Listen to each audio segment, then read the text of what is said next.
Last Tuesday po ay nagsimula ang national campaign in our midterm election. At magmula UE Caloocan hanggang Lawang Bato, 2 oras po ang aking binayahe. Dahil po sa napakaraming mga motorcade na nangyari sapagkat pagsisimula po ng midterm election, there was so much noise on the city on last Tuesday. Pero pa po yung traffic last Friday.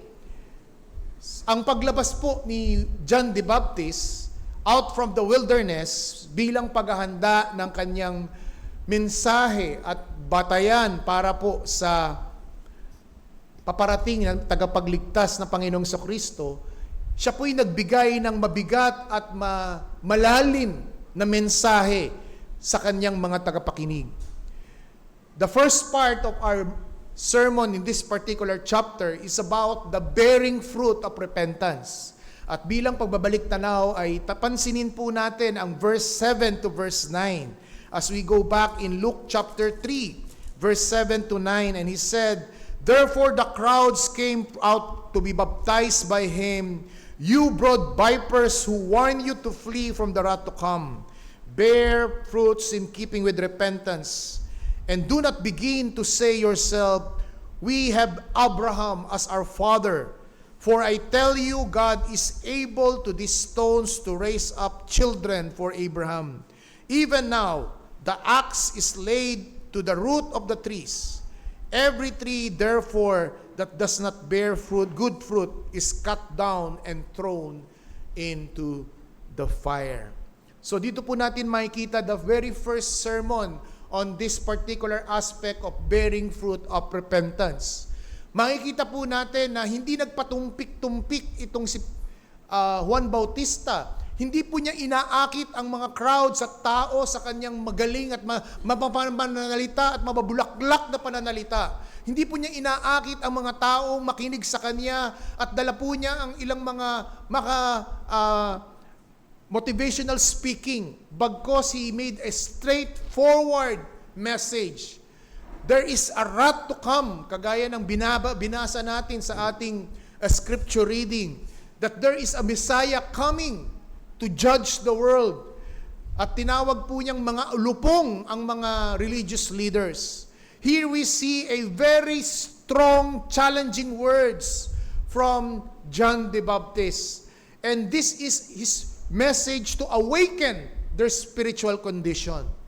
Yun po'y upang gisingin ang kanilang spiritual na kalagayan. Hindi po ba napakahirap na akala mo malusog ka, maayos ang iyong pangangatawan, pero yun pala, ikaw ay nasa stage 3 cancer na ang iyong kalagayan. Napakarami po that the evangelical churches today, they attract people because of their externalities, because of their music, because of their program, because of their methodology, without addressing the real issue about their hearts, their spiritual condition. And John the Baptist is not that so-called modern-day preacher. Siya po ay nangaral to awaken the spiritual condition. Secondly, in verse 8, he also shaken the false confidence of his hearers. Buong akala ng kanyang mga tagapakinig na dahil sila ay mula sa lahi ni Abraham, lahi sila ng ama ng pananampalataya, ang pinangakuan ng lupain, ng the promised land. Akala nila dahil they are national, part sila ng national Israel, ay sila'y mananampalataya na. In like manner, nais ko rin pong gisingin at ugain ang mga lumaki sa isang pagtitipo ng isang iglesia o ng isang mananampalataya. Hindi nangangahulugan that you have a Christian parent. You grew up in a Christian family. You grew up in a Christian church. Kahit ito pa isang Reformed Baptist church, it doesn't follow na ikaw ay ligtas at mananampalataya. There is the urgency to repent. There is an urgency to examine your soul and your spiritual condition in the light of God's Word. Here we see John the Baptist was giving a faithful message. Bagamat ito po'y tinatanggihan ng maraming tao, bagamat ito po'y hindi gustong pakinggan ng mga religious leaders that time, bagamat mahanghang at matatalim at matatalas ang kanyang pananalita. Subalit sabi po sa verse 18, bahagi ng kanya pong pananalita ay hindi lamang po puro hail and brimstone messages, but in verse 18 we see here the glimpse that also John the Baptist give other exhortation, and more so he preached the good news to the people. Meron pong ibanghelyong nakapaloob sa pangangaral niya ng pagsisisi. Meron pong ibanghelyong nakapaloob sa kanyang pangangaral ng puot ng Diyos. There is a balance of the grace of God, the grace of the gospel through the Lord Jesus Christ. Sa ating pong pagpapatuloy, dito po sa pangalawang bahagi ng bearing fruit of repentance, I would like to see here in three aspects. Here we see that repentance is marked by kindness and goodness. Verse 11. Secondly, in verse 12 to 13, repentance is marked by integrity. And thirdly, verse 14, repentance is marked by contentment. Ito po ang tatlong mahalagang bagay na makikita natin bilang pagpapatuloy ni John the Baptist sa kanya pong pangangaral patungkol sa bunga ng pagsisisi. Meron pong bunga ang pagsisisi. Hindi lamang po ito pagsabi sa Diyos ng I'm sorry. Hindi lamang ito paghingi ng tawad sa harapan ng publiko o sa harapan ng isang iglesia, sa kalipunan ng iglesia. Merong ebidensya at bunga ang pagsisisi. But first and foremost, we must also recognize the three groups of people. The three groups of people who had a one particular question. And what's the question? What shall we do now? What shall we do then? These are the questions by the three different groups of people that we will find in verses 10 to 14. And this inquiry is not just like of the parable of the rich young fool in Luke chapter 12, na ano ang aking gagawin matapos kong magkaroon ng napakaraming ani. Hindi po ganun ang klase ng uri ng pagtatanong ng mga taong ito. Hindi po ito kagaya ng pagtatanong ng nasa Luke chapter 18 verse 18, the rich young ruler na lumapit at tumatakbo at nagpatarapa sa harapan ng Panginoong Kristo at nagtanong, ano ang aking dapat gawin upang ako ay magkaroon ng buhay na walang hanggan? Ang pagtatanong ng tatlong klase ng mga taong masusumpungan natin dito sa Luke chapter 3 verse 10 to 14 ay pagtatanong na kagaya na ating masusumpungan sa Acts chapter 2 verse 38. Please turn your Bibles in Acts chapter 2 verse 38. And we will see the same question addressed by the crowd. Look, Acts chapter 2, verse 38. Or let's start with verse 36. Luke chapter 2, verse 36. Let all the house of Israel therefore know for certain that God has made him both Lord and Christ, this Jesus whom you crucified. And now, when they heard this, they were cut to the heart and said to Peter and to the rest of the apostles, brothers, what shall we do? Yung pong pagtatanong nitong tatlong uri ng mga taong masumpungan natin sa Luke chapter 3 verse 10 to 14 is in the same manner, in the same wavelength, with the same language of Acts chapter 2 verse 37.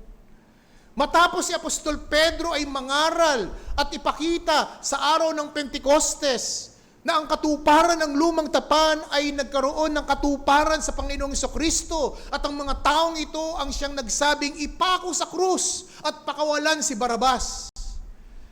Sinabi ni Pedro sa kanila, itong Kristo na inyong pinako, siya ang Mesiyas. Ito ang pumunit sa mga tao at marinig nila ang mensahe ni Apostol Pedro. Ito ang pumunit at nagbagabag sa kanila, nagbigay ng kanilang kapasanin at bigatin sa kanilang espiritual na kaluluwa. Their spiritual condition were awakened. Their false assurance crumbled when they heard this strong message. And they asked the question, what shall we do? What shall we need to do? What must I do? What we must do? Ito po ang question na nais ko rin pong i-press sa inyong mga kaisipan at mga konsensya sa mga oras na ito. Ano man ang antas ng iyong kalagayan sa kalagayang ito. Ikaw man ay isang magulang, ikaw man ay isang lolo, o maging ikaw ay isang nanay o tatay, isang kabataan, isang lalaki. Matapos mong marinig ang mensahe ng salita ng Diyos, matapos mong marinig ang ebanghelyo, lumaro ba sa isip mo, pumasok ba sa isip mo ang parehas na katanungang ito, sa kagayang sa katanungang ito, masusumpungan natin sa Luke chapter 3, verse 10 to 14. What must I do? Itong katanungang ito'y pumasok din sa kaisipan ng Philippian jailer in Acts chapter 16, verse 30.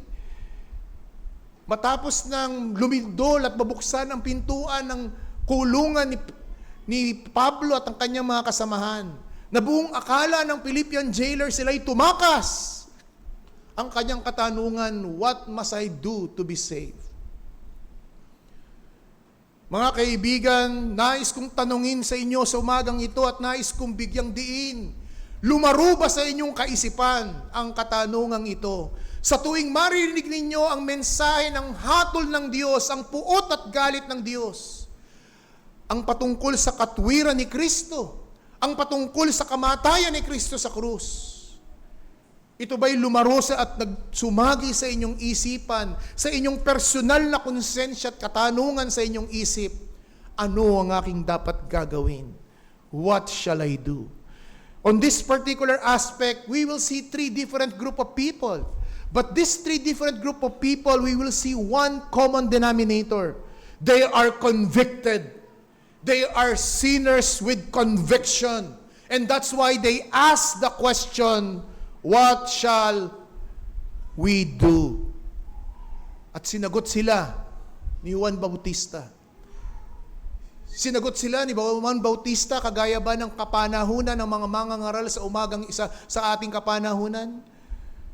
Ipikit mo ang iyong mata, sumunod ka sa panalangin, itaas mo ang iyong kamay, repeat after me, at matapos mong manalangin, ikaw congratulate ka at sasabihin sa iyo, tandaan mo ang date na ito ang date ng iyong pagtanggap sa Diyos.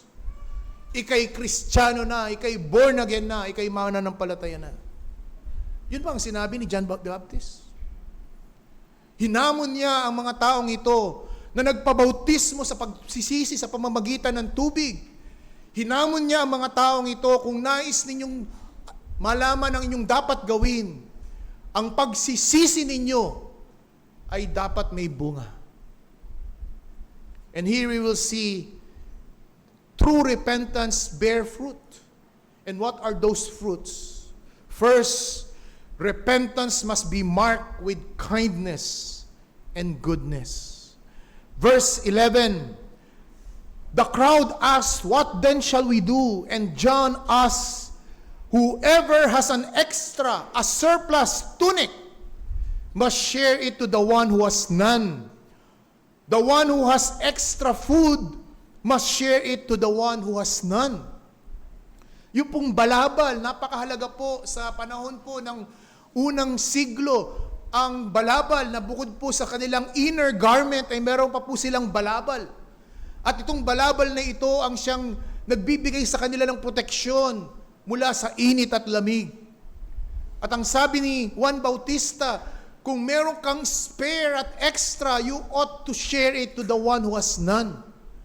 This shows that a true, repentant, converted sinner, siya'y nagkaroon din ng bunga ng Espiritu. Tandaan po natin, kindness and goodness is a Christian virtue that is exemplified by a true Christian. Turn your Bibles in Galatians. Galatians chapter 5. Galatians chapter 5, verse 16 and following. On this particular chapter, Apostle Paul discussed a contrast between the desire of the flesh and the desire of the Spirit. On these particular verses, we will find that the desire of the flesh and the desire of the Spirit are opposing each other. Hindi po sila pwedeng magsama. Hindi sila magkasundo. Hindi sila lumalakad sa parehas nilang lakarin. Kung isa ay nasa kaliwa, nasa kanan yung isa. Kung nasa east yung isa, nasa west yung isa. Kung nasa north yung isa, nasa south yung isa. Hindi ito maaaring pagsamahin. That is a very clear concept that we will find in this particular chapter. Chapter 5 of Galatians, verse 16 and 20 to 21. But I say, walk in the Spirit, walk by the Spirit, and you will not gratify the desire of the flesh. For the desire of the flesh are against the Spirit, and the desire of the Spirit are against the flesh. For these are opposing to each other. Take note yung verse 17. Hindi maaari itong magkasama. Hindi ito maaaring tenant sa loob ng isang bahay. Bagamat nangyayari na merong tenant sa loob ng isang bahay o sa isang compound na hindi magkasundo, pero dito pinapakita ni Apostol Pablo, hindi maaaring magkasundo at magkasama ang desire of the flesh and the desire of the Spirit. Verse 18, but if you are led by the Spirit, you are not under the law. Now the works of the flesh are evident. In verse 19, we will see here, dinescribe na ngayon ni Apostol Pablo kung ano itong mga desire of the flesh. Inisa-isa niya. Binanggit niya. Hindi niya kinubli. Hindi niya nirelax ang usapin ng kasalanan. Bagkus in-expose niya sapagkat ang hangad niya, gusto niyang matuto ang tao. Gusto niyang makita kung ano yung kasalanan. Gustong ipakita sa atin, sa mambabasa, sa mga tagapakinig, kung ano ba ang kasalanan. Hindi ito isang gray area.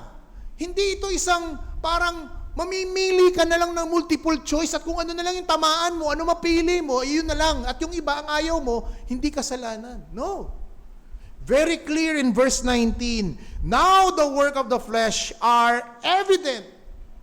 When we say evident, it means visible. Pwede mong sabihin sa iyong kapatid, sa iyong magulang, o sa iyong kaibigan, kapatid, mali yan. Kapatid, masama yan. Kapatid, kasalanan yan. And vice versa.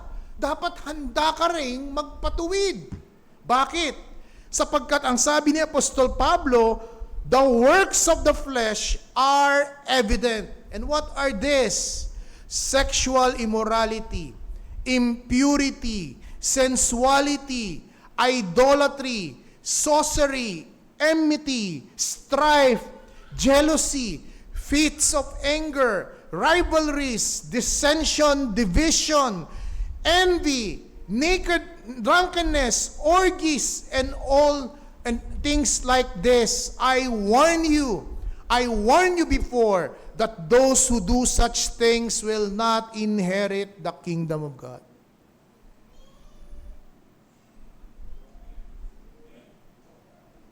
It's very strong. But the word of God is clear.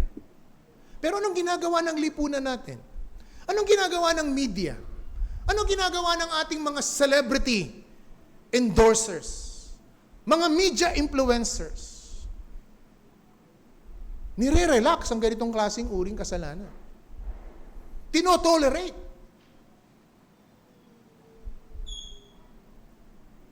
And here we see the difference ng isang makasalanan na ayaw magsisi, lugmok siya sa mga ganitong klaseng usapin na kasalanan. However, when the Spirit of God touches his heart, transformed his heart, renewed his mind,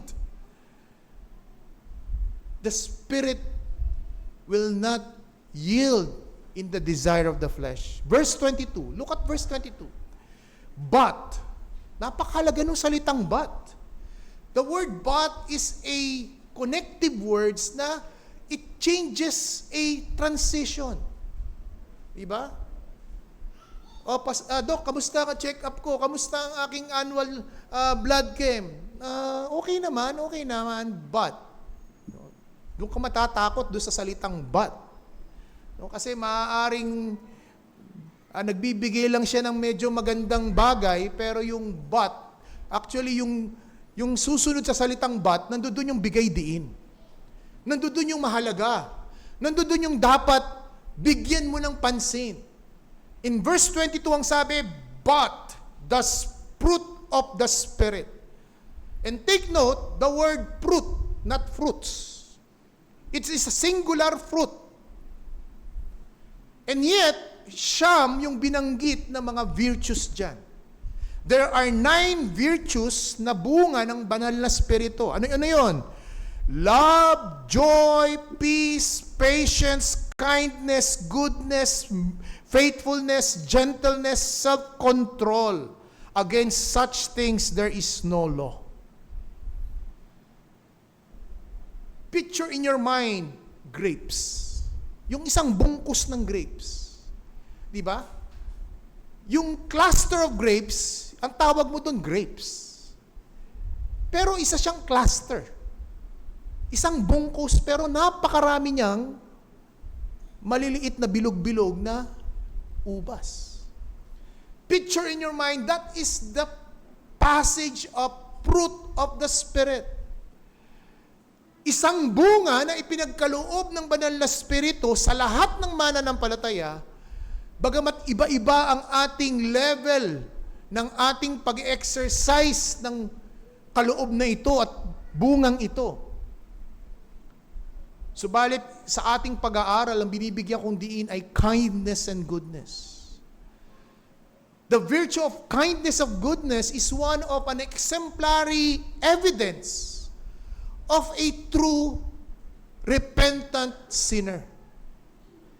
It is an evident manifestation of a converted sinner. Isang mananampalataya.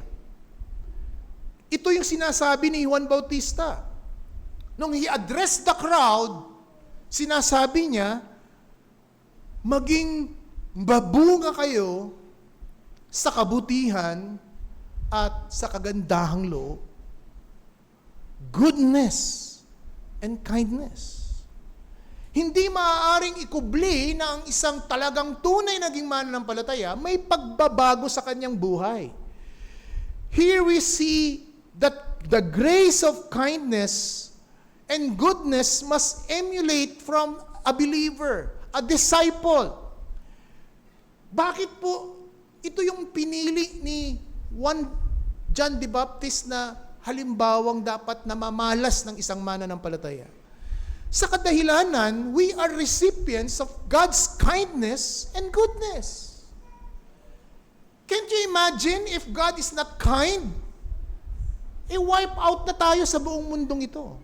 Sa unang pagkakasala mo pa lamang ng toddler ka, tupok ka na sa apoy. But God is so kind. In fact, anong sabi po ng Biblia? God is compassionate, slow to anger, abounding in love and mercy. The kindness and goodness, we are the recipient of God's kindness and goodness. As we are sinners, we found the saving grace of God through the Lord Jesus Christ. It is the kindness of God that He gave His Son as a substitute for our sins. Sa kanyang common grace and saving grace, kabutihan ng Diyos pa rin ang pinaiiral niya. At ito ang isa sa mga bagay na hinahamon ni Juan Bautista sa mga nagpo-profess na sila'y nagsisi, na sila'y tumalikod sa kasalanan, na sila'y naging alagad at disipulo ni Kristo. Evident ba sa'yo? Namamalas ba sa'yo ang bunga ng Espiritu ng kindness and goodness. This is a reflection of the attribute of God in you, in us. If you are indeed a Christian and you repented of your past life, make a self-inventory. Make a personal inventory. Since you profess that you have repented and surrendered your life to King Jesus, ang bunga ba ng iyong pagsisisi ay nagbigay ng tanda ng kindness and goodness? Dahil yan ang hamon ni Juan Bautista dito sa crowd. If you have a surplus of tunic, an extra, share it and give it to the one who has none. If you have food in the table, share it to the one who has none. In like manner, mga kapatid, anong area ng iyong buhay na ang banal na spirito'y binago ka at patuloy kang binabago at nililinang? Saan sa mga bunga ng banal na spiritong ito ikaw ay lumalago? At saan naman mga aspeto ng bunga ng espiritu na kinakailangan mong needs improvement? Di ba ganyan pag we are being evaluated? These are your good points. These are the things that you need some improvement. Kinubli lang na medyo negative pero nilagay lang sa vocabularyong needs improvement. What are the Christian graces that you need, ought to need, have improvements? Patience, faithfulness, gentleness, meekness. Let us remember when the Holy Spirit dwelt in us, yung bunga ng banal na Espiritu, ang siyam na ito. Are we struggling sa ating pamumuhay? Hindi mo pwedeng sabihin, Pastor, wala ako niyan. 5 lang yung binigay sa akin. Hindi. Ayaw mo lang mag-improve.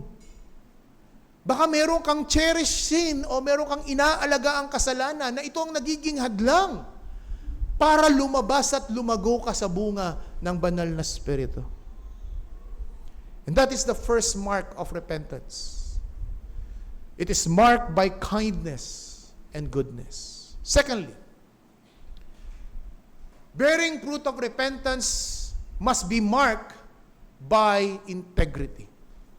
Verse 12, as we go back in Luke chapter 3, verse 12 to 13. Tax collector also came to be baptized and said to him, Teacher, what shall we do? Well, nais ko pong paintindi sa atin, there are different kinds of taxation system in the ancient world. Well, actually, this is one of the great contribution of the Roman Empire about taxation system. Because other empires copied, dinevelop pa nila itong issue of taxation. There is the land tax na kagaya sa ating kapanahonang amilyar. There is the poll tax na every adult individual ay may tax.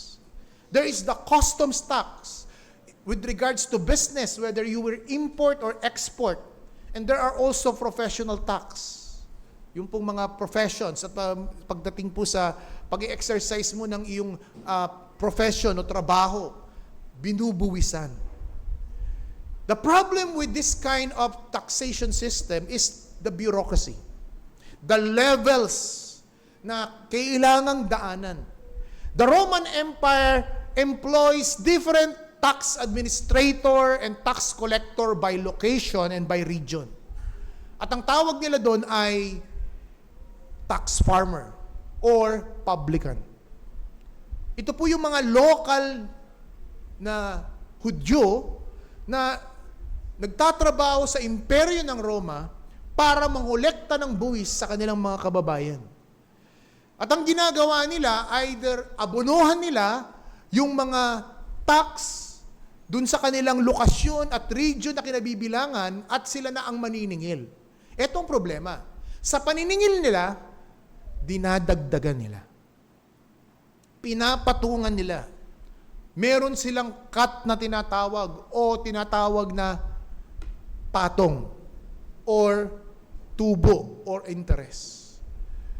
Dito nagkakaroon ng problema at dyan kilalang kilala ang mga tax collector. And that's the reason why, ang sabi ni John the Baptist, di ba? Collect no more than you authorized to do. Ang isang tunay na nakaunawa ng Ebanghelyo at tunay na binago ng Diyos, ang tanda nito, siya'y magiging tapat sa kanyang pagtatrabaho. Integrity in his work. This means a truly repentant sinner is marked by integrity in his work. Tapat siya sa kanyang pagtatrabaho. Ito'y bunga ng Ebanghelyo at binago siya ng kapangyarihan ng Ebanghelyo at binago siya ng banal na Espiritu. Meron siyang spiritual na kaloob, meron siyang bunga ng Espiritu at ito ang magiging aspeto ng pagpapamalas niya ng bagong buhay. Well, the Bible clearly endorses. The Bible clearly encourages honest work ethic, integrity in relation to work. Turn your Bibles in these following verses. Proverbs chapter 11, verse 1. Proverbs chapter 11, verse 1. A false balance is an abomination to the Lord, but a just weight is in His delight. Chapter 12, verse 22. Chapter 12, verse 22. Lying lips are an abomination to the Lord, but those who act faithfully are His delight.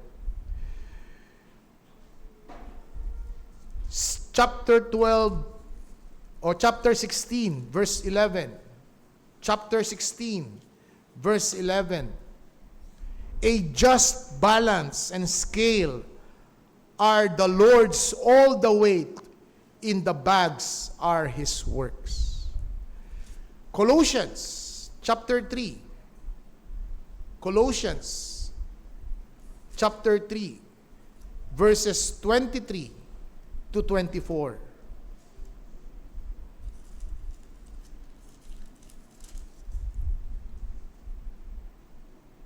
Simulan po natin sa verse 22. Bondservants, obey in everything those who are your earthly masters, not by the way of eye service, as people pleaser, but with sincerity of heart, fearing the Lord.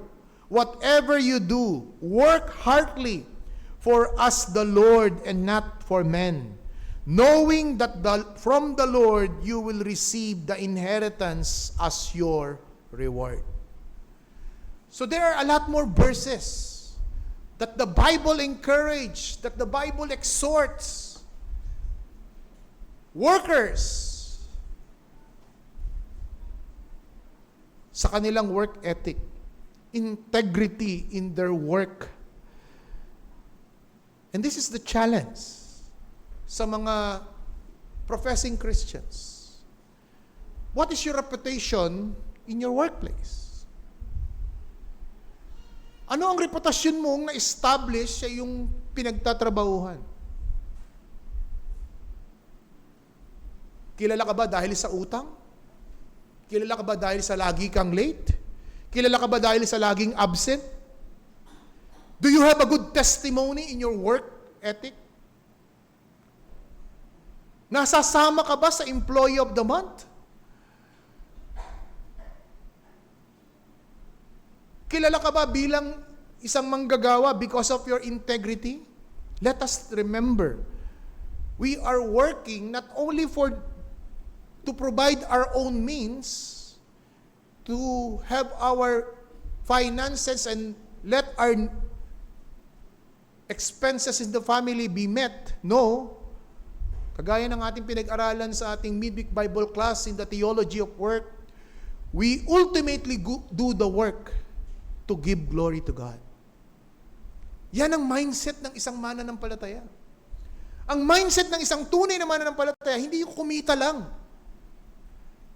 Hindi selfish motive. But in the every vocation that we are called to, no matter how low or high in the eyes of the society, di ba sabi ko nga sa inyo, there is dignity in work. Yung kahit ng mga kababayan natin nagtutulak ng karton, bote, dyaryo, o nagtitinda ng mga paninda ng kanilang mga gulay, dissenting trabaho yan na maaaring yan lang ang kanilang kayang gawin. Subalit may karangalan sa trabaho sapagkat ang Diyos ang nag-ordina ng trabaho. At hindi legal o masama o labag sa batas ang kanilang trabaho. Ikaw na tanghali gumising na nagmamadali at nagpakalate, kung makabusina ka doon sa nagtutulak ng tarton o nagpe-pedicab, hirap na hirap, pawis na pawis. In the very first place, ikaw ang tanghali gumising, mamadaliin mo yun nasa harapan. Ikaw na nakasasakyan, ikaw na naka-aircon, ikaw na naka-grab, uutusan mo pa yung driver, businahan mo nga yan, bilis mo, ang bagal-bagal. Don't you understand? Sa mata ng Diyos, parehas lang kayo nagtatrabaho. Biniyayaan ka lang, pero in the eyes of God, you are both workers.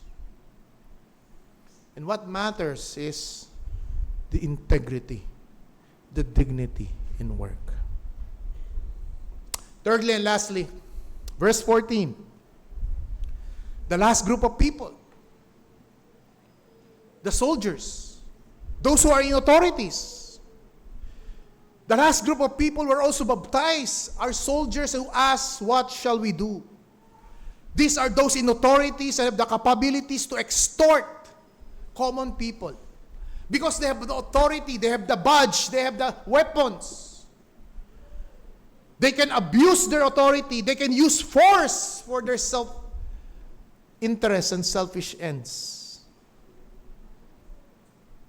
Paano sinabi ni Juan Bautista?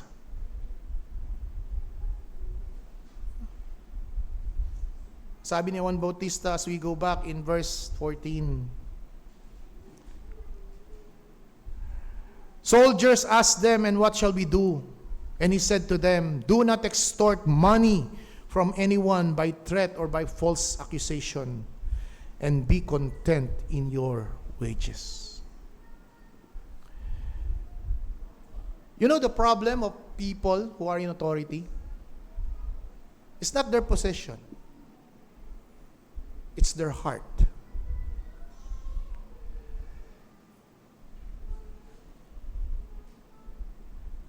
What does 1 Timothy 6:10 says?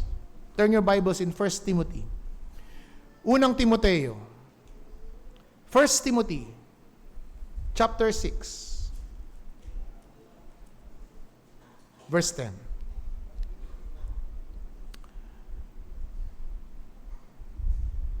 Simulan natin sa verse 9 or verse 8. 1 Timothy chapter 6 verse 8 to 10. But if we have food and clothing, with this we will be content. But those who desire to be rich fall into temptation, into a snare, into many senseless and harmful desires that plunge people into ruin and destructions. Verse 10, for the love of money is the root of all kinds of evil. It is through this craving that some have wandered away from the faith and pierced themselves with many pangs. Kung paano nilatag ni Apostol Pablo yung argument, verse 8, contentment. Kasi kapag hindi ka naging kontento, magiging problema mo yung verse 9. Walang masamang maghangad, walang masamang mangarap, walang masamang mag-ipon, walang masamang maghangad na umangat ang antas ng pamumuhay. Subalit, ang sabi dito ni Apostol Pablo, mag-ingat ka sa kadahilan ng marami ang nahulog saan sa mga tukso sapagkat ang paghahangad na yan ay isang patibong. plunge people into ruin and destruction. Let us also remember, it is not money per se is the problem. It is not the money. It is the attitude towards money. It is the love of money. The wrong attitude, the wrong mindset towards finances. The wrong mindset and the wrong attitude about possession is what? Is the root of all evil. Kaakibat sa paghahangad mo doon sa material things, may kabuntot yan, may kakambal yang ibang kasalanan. Manganganak yan ng inggit, manganganak yan ng greed, ng covetousness. All of those, the sin of envy, greed, and covetousness are all connected with the love of money.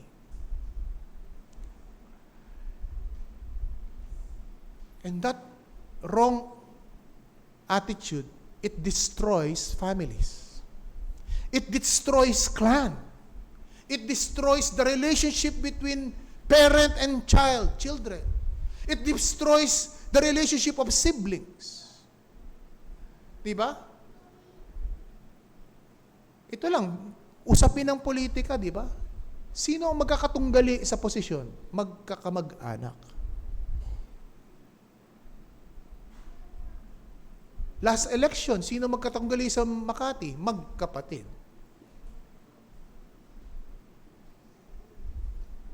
The Bible encourage the grace of kindness and generosity. At kung papansinin ninyo, dito sa tatlong aspetong ito, na mark of a repentant, merong nakapaloob usapin ng pera. As we go back in the first point, repentance must be marked with kindness and goodness. Kailangan mo ng pera para makapag-share, di ba? To have an extra tunit or extra food, you need money. Right?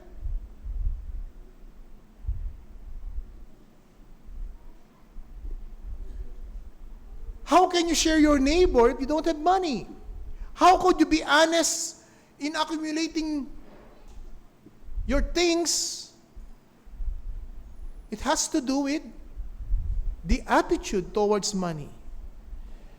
Binalaan ni Juan Bautista ang mga sundalo, the sin of bribe, the sin of extortion, it has to do with money. And that is the very first lesson as we go now, as we end to close on this particular sermon. Lessons to learn. The very first lesson that we ought to learn, the first case lesson as Christians, we ought to be good stewards of our resources. And that is the very first lesson. Yung tatlong binanggit dito na integrity, kindness, goodness, and also the last aspect na kung saan ang sabi dito, contentment, it has to do with money. And we Christians, we ought to be good stewards in the realm of our resources. Ikaw ba'y naging matapat? Nakatiwala ng mga material na bagay, pinansyal na bagay na ipinagkaloob sa iyo ng Panginoon? And that is the very first lesson that we need to learn. Galatians 6, verse 9 to 10. Turn your Bibles in Galatians 6, verse 9 to 10.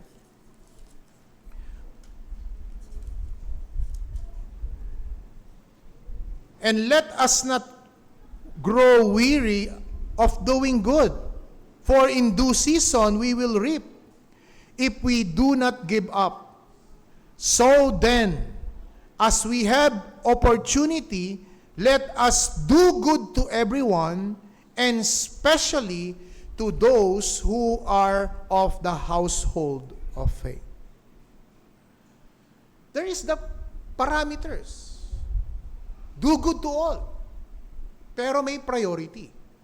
Especially for those who are on the household of faith.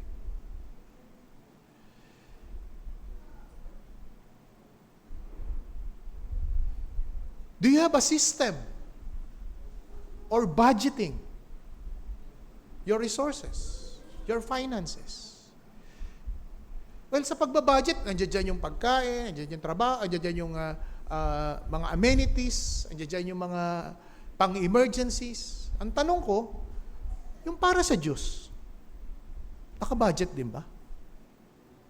Let us remember, God loves a cheerful giver. Do you give tithe to the Lord? Do you engage in proportionate giving for the expansion of God's kingdom? Are you faithfully giving for the Lord's work?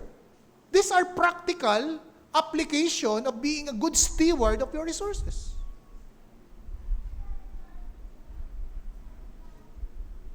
I hope you will not accuse me na, Pastor, overstretch yung application niya. No. We're talking about resources. And that's the very first lesson. Are you a good steward of your resources? Because that's the immediate thing na binabanggit dito. Yung tatlong binanggit dito ni John the Baptist na repentance is marked by kindness and goodness. Repentance is marked by integrity.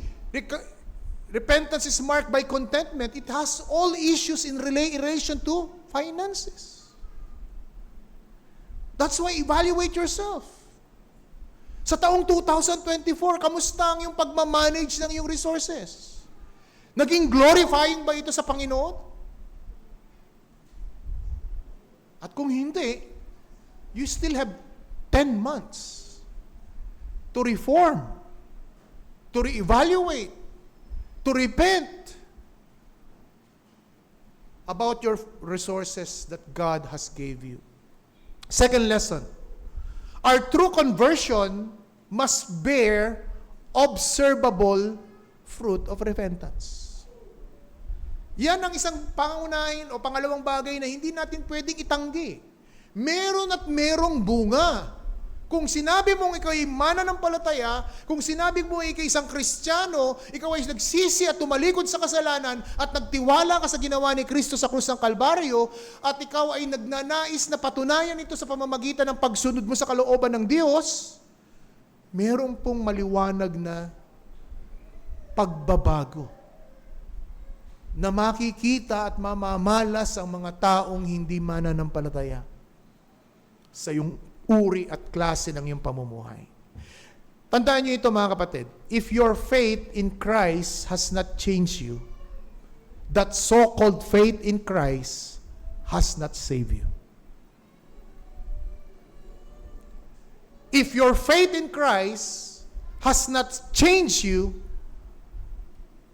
that so-called faith has not saved you. Hindi ka tunay na mananampalataya. Kasi wala kang mapakitang bunga. Stop calling yourself a Christian if you're not changing inside out. Probably, nagsisimula ka pa lang. Probably, dahan-dahan ka pa lang natututo at natututunan mo ang aral at turo ng Biblia. Dahil probably you are being exposed to a relaxed church na hindi binibigyang diin ang usapin ng kasalanan at kabanalan. Ngayon ka palang dahan-dahang natututo, ngayon ka palang dahan-dahang lumalakad at nalalaman ng mga katotohanan ito. You pray to the Spirit that the Holy Spirit will convict you of your sins and give you a heart to respond in obedience. At sa mga mananampalataya, you pray to the Holy Spirit that our steps must be in line with the truth of the gospel. Kasi posibleng totoo kang mananampalataya. Pero ang problema mo, may inconsistency sa turo ng salita ng Diyos sa iyong pamumuhay. You are not in step with the truth of the gospel. It is a challenge for every true believers and especially TNC members to examine your walk with God.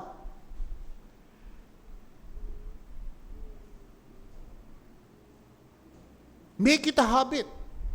Have a regular soul searching. 2 Corinthians 13:5. I keep on saying this particular verse again and again. 2 Corinthians chapter 13 verse 5. Ano sabi ni Apostol Pablo bilang kanyang final warning dito sa kanyang ikalawang sulat sa iglesia ng Corinto? Examine yourself whether you are in the faith. Test yourself. Or do you realize this about yourself, that Jesus Christ is in you, unless indeed you fail to meet the test? Ang susubukin mo, hindi yung kapwa mo mananampalataya. Huwag tayo magpasa ng hatol sa ating kapwa kapatid. But ang sabi ni Apostol Pablo dito, you test yourself. You engage yourself for self-examination. May bunga ba ng katapatan ng iyong pagtatrabaho? O ang utak mo ay utak makalamang? Lagi na lang ba ang utak mo makaisa? Makalamang? To get the upper hand? That is not mark of integrity.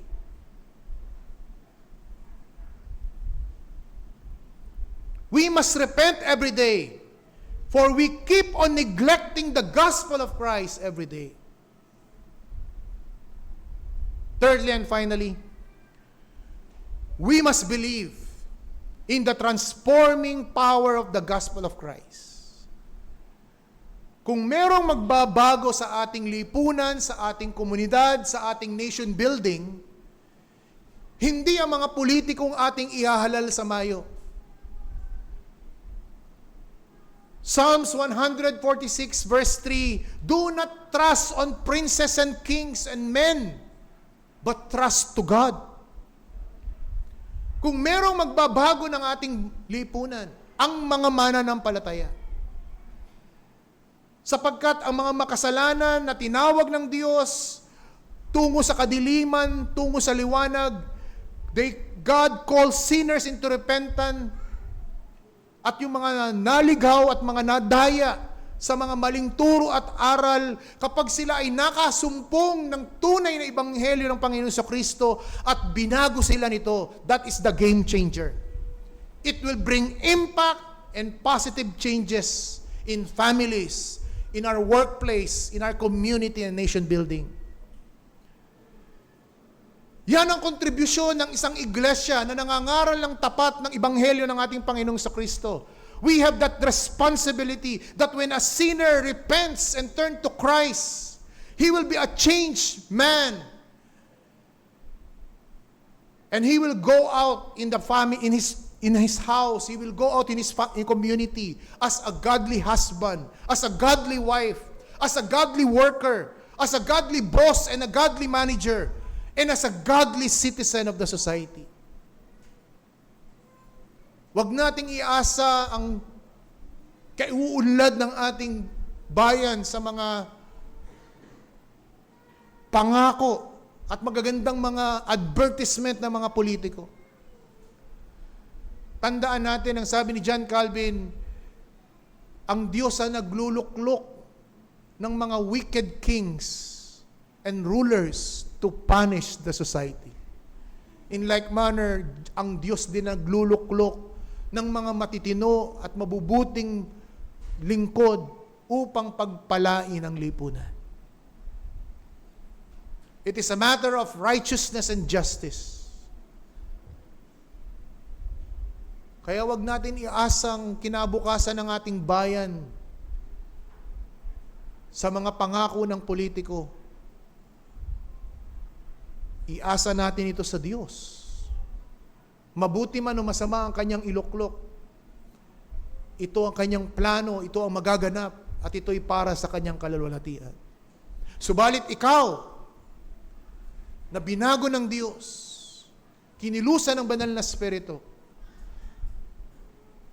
ang iyong kindness and goodness, ang iyong integrity, ang iyong contentment, yan ang magiging ambag mo sa ating komunidad at sa ating lipunan.